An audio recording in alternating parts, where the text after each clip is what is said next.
আমার বাবা আমাকে কোরআন শিক্ষা দেয়নি, আমার বাবা রাসূলের হাদিসের একটা বাণীও আমাকে শিক্ষা দেয়নি। কিয়ামতের দিন সূরা আহজাবের 66-67 নং আয়াতে আল্লাহ তাআলা বলেন, ফাকালু রাব্বানা ইন্না আতানা সাদাতানা ওয়া কুবরানা। এই সকল সন্তান কিয়ামতের দিন আল্লাহ তাআলাকে বলবেন, রব্বানা, হে আমাদের রব, ইন্না আতানা সাদাতানা, আমাদের পরিবার প্রধানকে আমরা মেনেছি, ওয়া কুবরানা, আমাদের বড় মুরব্বি যারা ছিল তাদেরকে আমরা মেনেছি, ফাআদাল্লুনা সাবিলা, তারা আমাদের কোরআন শিক্ষা দেয়নি, তারা রাসূলের হাদিসের কথা শোনায়নি, তারা নামাজের কথা বলেনি, আমাদেরকে গুমরাহ করেছে, আমাদেরকে জাহান্নামের পথ দেখিয়েছে।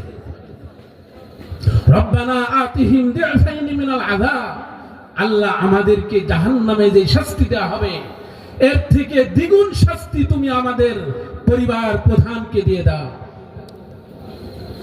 শব্দ কোরআনে সূরা আহজাব 22 নম্বর পারার 6 নম্বর পৃষ্ঠা, আহজাবের 68 নম্বর আয়াত খুলে কুরআনুল কারীমের বাংলা ব্যাখ্যা দেখবেন।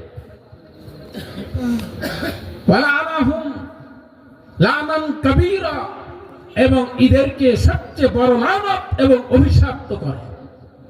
সন্তান যখন বাবার বিপক্ষে কথা বলবে, আজ আমরা যারা বাবা হয়েছি আমাদের কি জবাব? আমরা যারা এখনো বাবা হয়নি সন্তানের হক আদায় করার নিয়ত করি, যারা বাবা হয়েছি সন্তানকে কোরআন শিক্ষার ব্যবস্থা করে দিই, রাসূলের হাদিস শিক্ষার ব্যবস্থা করে দিই, তা না হলে কিয়ামতের দিন কিন্তু আমাদের এই প্রশ্নের উত্তর না দেওয়া পর্যন্ত জাহান্নামেই যাওয়া লাগবে। আজ আমরা সন্তানকে জাগতিক শিক্ষায় শিক্ষিত করছি, এটা আমরা নিষেধ করি না। একজন মানুষ যখন নুরানিতে নিজের সন্তানকে পড়াবে, সে বাংলা, অঙ্ক, ইংরেজির সাথে আরবি মাসালা হাদিসও শিখতে পারবে, ও নিজের বাবার জানাজা পড়াতে পারবে, সে নিজের নামাজ না ইমামতি করতে পারবে। এর সাথে সে ডাক্তার হোক, সে ইঞ্জিনিয়ার হোক, অথবা সে লয়ার হোক, কোনো সমস্যা না। কিন্তু কোরআনের শিক্ষা দরকার। কোরআনের শিক্ষা যখন থাকে না, আমরা দেখেছি আমাদের এই অল্প হায়াতের মধ্যে অনেক বাবা নিজের কষ্ট করে উপার্জিত টাকা দিয়ে সন্তানকে মানুষ করেছে। বিশ্বনবী বলেন, 3 প্রকারের মানুষের জন্য জান্নাত হারাম। আচ্ছা, জান্নাত যদি হারাম হয় তাহলে তার ঠিকানা কোথায়? জাহান্নাম। সালাসাতুন ক্বাদ হারামাল্লাহু আলাইহিমুল জান্নাহ, 3 প্রকারের মানুষকে আল্লাহ তাআলা জান্নাত হারাম ঘোষণা করেছেন। 1 নম্বর, আল আকুল ওয়ালিদাইন, পিতা মাতার অবাধ্য সন্তান। একটা মা নিজের সন্তান যখন অসুস্থ হয়ে যায়, মা, অনেক মাকে দেখেছি, সে চিকিৎসার জন্য তার হাতে টাকা নাই, তার হাতের চুড়ি, গলার চেন, নাকের অলংকার বিক্রি করে সন্তানকে সুস্থ করার জন্য হাসপাতালে নিয়ে যায়। এমন আছে না আমাদের সমাজে? অনেক মা আছে। এই অলংকার বিক্রি করার পরেও যখন ট্রিটমেন্ট পরিপূর্ণ হয় না, মা পাশের বাড়িতে যায়, কর্জে হাসানা মানুষের কাছে টাকা ধার চায়। পাশের মানুষ টাকা ধার দিয়েছে, সেগুলো নিয়ে হাসপাতালে চিকিৎসার জন্য মা সন্তানকে নিয়ে হাসপাতালে উপস্থিত হয়। কথাগুলো মনোযোগ দিয়ে শুনবে। এরপরেও যদি পরিপূর্ণ সন্তান সুস্থ না হয়, ওই মা কি করে জানেন?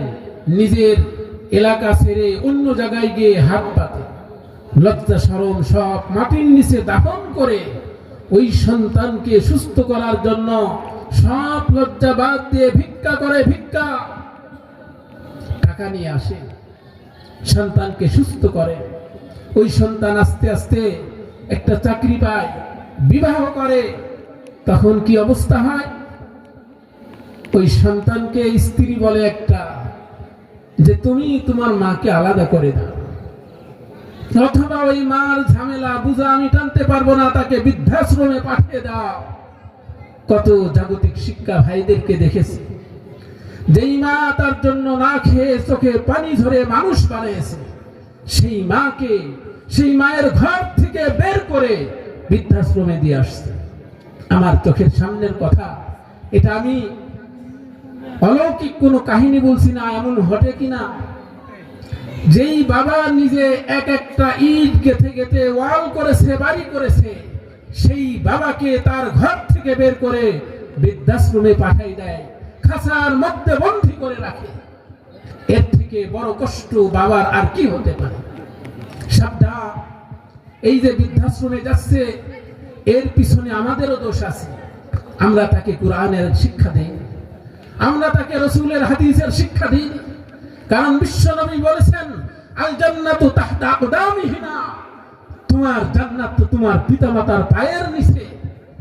তুমি পিতাকে খুশি করো, তুমি মাতাকে খুশি করো।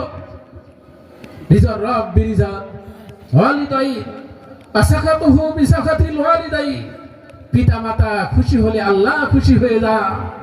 আর পিতামাতা যে সন্তানের উপর নারাজ, স্বয়ং আল্লাহ তার উপর নারাজ হয়ে যায়। আমি যুবক ভাইদেরকে বলবো, যেই বাবা মুরব্বী হয়ে আছে, তার সেবা করাকে সবচেয়ে বড় গনিমত মনে করা। মহামূল্যবান এক সম্পদ হলো পিতা আর মাতা। বাবা বোঝা বহন করতে ক্লান্ত হয় না, কিন্তু যখন আমরা তাদের সাথে খারাপ ব্যবহার করি, তার বাড়ি হাতে গড়া বাড়ির থেকে তাকে বের করে দিই, বাবার অন্তর থেকে বদদোয়া চলে আসে। ওই সন্তানের বুকে, ওই সন্তানের কপালে কষ্ট ছাড়া আর কিছুই হয় না। বাবা মার অবাধ্য সন্তানের জন্য জান্নাত হারাম। বিশ্বনবী বললেন, 3 প্রকারের মানুষের জন্য জান্নাত হারাম। 1 নম্বর, আমাকে নিয়ে বাবা চিন্তা করে না, আমাকে নিয়ে মা চিন্তা করে না, পূর্বেও চিন্তা করেছে, এখন আমি বেতন তার হাতে উঠাই দেব, তার মনে খুশি, মনে আনন্দ সৃষ্টি হবে, একটা দোয়া দিবে, সেই দোয়াই আপনার সফলতার জন্য যথেষ্ট। কিন্তু কই, শুধুমাত্র মাগুরা আর কুষ্টিয়া না, সারা বাংলাদেশে একই অবস্থা চলছে। লম্বা আলোচনা করব না, বাস্তবতা, কিছু বাস্তবতা আপনাদের সামনে উঠাই ধরি। কত বাবা এই শীতকালে দেখেছি খালি পায়ে হাঁটে, কনকনে শীতের ভিতরে খালি পায়। প্রশ্ন করেছি, কেন খালি পায়?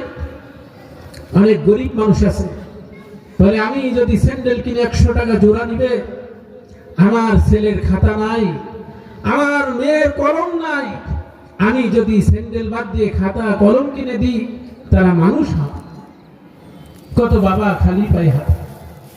আর এই বাবা যখন ছেলেকে মানুষের মতো মানুষ করে, ওই কুলাঙ্গার সন্তান, ওই কুলাঙ্গার সন্তান বাবাকে বৃদ্ধাশ্রমে দেয়, এর থেকে কষ্ট বাবার আর কি হতে পারে?